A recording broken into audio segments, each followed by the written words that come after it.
Welcome. Well, good to see you and happy to be in your program. Good evening and welcome to the very first program of The Spin, and we have got a great show.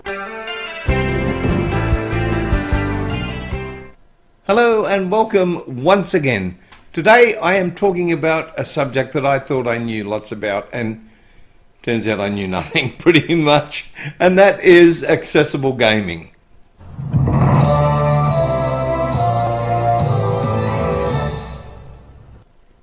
Accessible gaming is gaining popularity all across the globe, and it's doing so very quickly indeed. And with that is coming all sorts of technology that I never even dreamed of to make it possible. And when I started to look at that, I realized I was going to have to take a much deeper look into accessible gaming than I thought. So what we're going to do over the next few months is run a few programs on accessible gaming and look at all the different facets. Today we will be looking at some board games for people with visual impairment.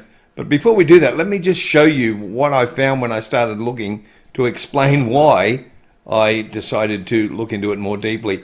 Take a look at some of this technology that is making it possible for people to play board games. Look at that, there's an Xbox alternative controlling system. So everything is becoming available to make accessible excuse me, board gaming possible for just about everyone.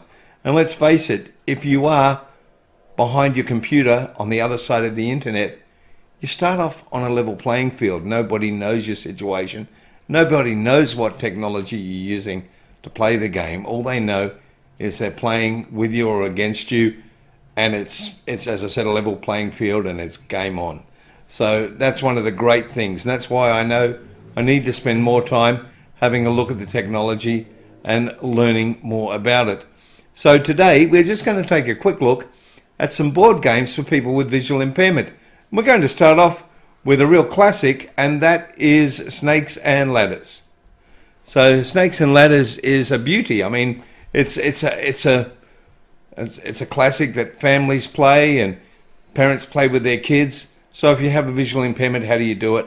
Take a look at the board. Every space has got braille on it.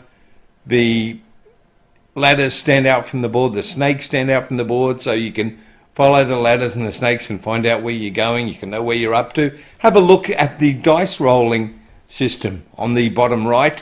You just roll the barrel, and then it'll stop, and you can feel the number of pips on the dice to know, what number you rolled. And there's also other dice, of course.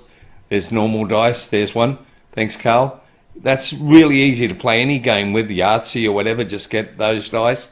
You can feel with your finger, see how many pips are there, and know what you have rolled, which is absolutely fantastic. And as I said, you can play Yahtzee. There's also D&D role-playing dice and all kinds of dice available. And of course, if you don't want to use dice, you can always ask Google to roll a D6 and she'll just give you the answer anyway. Can't do that at the moment because I haven't got my Google Home plugged in. Let's take a look at Dominoes. There's another family favourite. Here's a set of Dominoes for visual impairment. You can see that the divider for the two different numbers on the tile are really clear.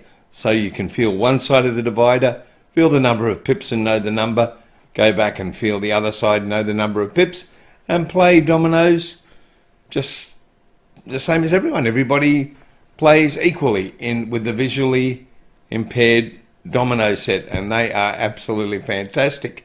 So we're looking at some of the classic games. What is more classic and more loved and more hated but more widely played than Monopoly? Let's have a look at this Monopoly set. As you can see, each space is really well defined with it's concave. Each one is concave, and it's got the braille inside for all the spaces. You've got the braille on the money, you've got the braille on the chance and the community chest and so on. And we'll talk about another system of just using nearly any Monopoly board as well a bit later on. But that is accessible Monopoly. Fantastic. Even something as simple as playing cards. You can get playing cards with braille on them. Take a look at that. You can just deal them out, play as normal, and play just about every game. They might not be very good for Snap, but apart from that, just about every other game I think would be fantastic. That's playing cards with Braille, which is great. And then there's Bananagrams. We'll have a look at Bananagrams.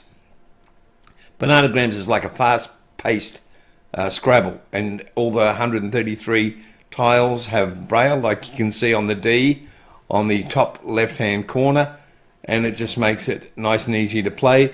Now, they were saying if you had just a regular Bananagram set without the Braille, you could still use a particular device to play with them. And I started looking at that device, and whilst it's not really designed for gaming, it's designed for all kinds of things in the world, like reading newspapers and telling you where doors are and telling you who's in the room and all sorts of things. It is also very, very useful for gaming.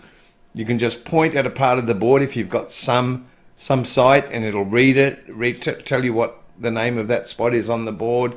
You can read the rules. You can look at a tile, like in Bananagrams, it'll tell you what it is. It is a fantastic piece of technology. As I said, it's not just for gaming, but I'm going to give you a look at it anyway. It's called Orcam My Eye Pro. Let's take a look at it now. Introducing Orcam My Eye, the most advanced wearable AI for vision impairment. The tiny device magnetically snaps onto the side of glasses and instantly reads text to you from any surface. All you have to do is point. White chocolate cookies. Orcam's innovative smart reading feature works instantly and discreetly. Start smart reading.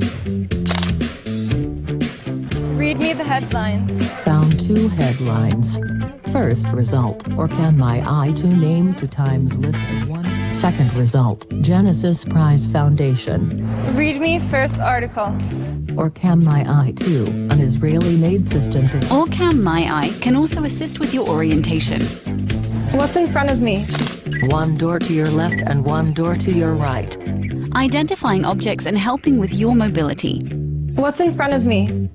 1 person is in front of you, 1 empty chair to your right. Seamlessly recognize faces. Matt Jansen. Money notes. $50. Products and more, all in real time, without the need for an internet connection. Lightweight, intuitive operation in a device the size of a finger. Orcam My Eye is used by tens of thousands of people in 25 languages and 50 countries, helping them to live more independently and improving their quality of life. Orcam My Eye, personal AI technology with a life-changing impact. Now, to me, that just looks like one incredible piece of technology. It can be used in all kinds of areas of life, but also in playing games, games that aren't specifically designed for people with visual impairment. Now, we're hoping to get a lend of an Orcam My Eye Pro and try it out. And also, we're going to buy some of these games, different games, whether they be electronic or board games or whatever, and perhaps give you a look at them and try them out for ourselves so we can really get an idea of how they work and if they work and how well they work. So that's why this is just a little quick look at gaming today, and particular board games for people with visual impairment.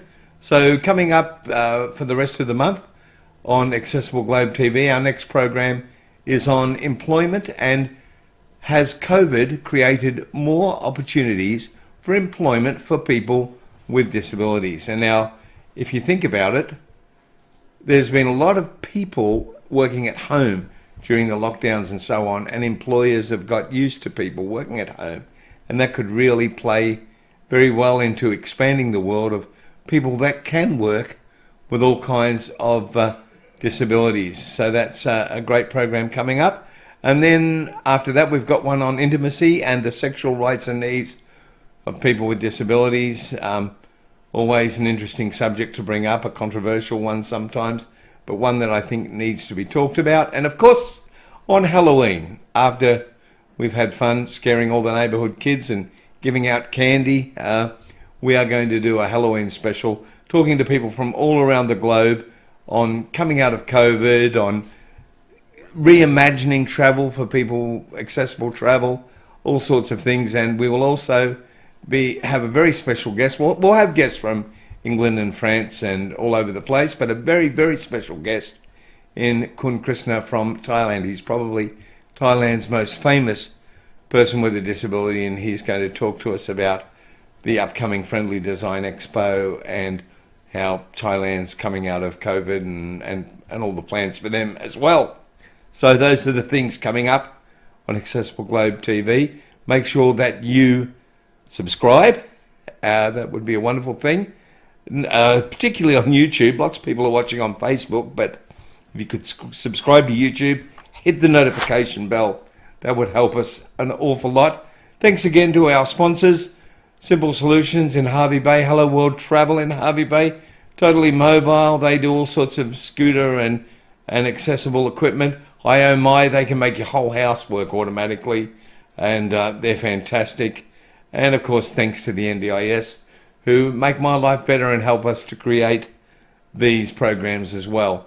Thanks for having a listen on Accessible Gaming, our first program in a series on that subject. As I said, I didn't realise how complex and complicated and technical it all was. So we'll see you again on Saturday with the program on employment and whether or not COVID has created more opportunities for people with disabilities. Until then, catch you later. Thanks.